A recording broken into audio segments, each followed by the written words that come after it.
Shubor nakaslem jong unong san hima.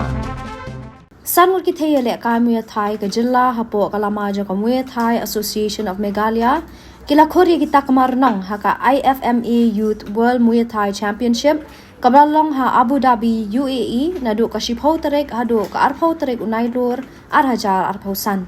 ka Mary Innocent Yariang kala khori ka takmar nong ha ka Wai Crew jong ka Laipu Pra kilo kumjo ya ka takmar nong la khorda ka das ngotngen Immaculate nongrum ha ka Laipu Saw kilo lambat ka Island Grace Kharbangar ha ka Saupo kilo katba ha ka ji kop jong ka Muay Thai la khoria ka Tekwan katba ha ka ji kop jong ka Mai Muay la khoria ka takmar nong lingba ka das ngotngen Immaculate nongrum bat ka Island Grace Kharbangar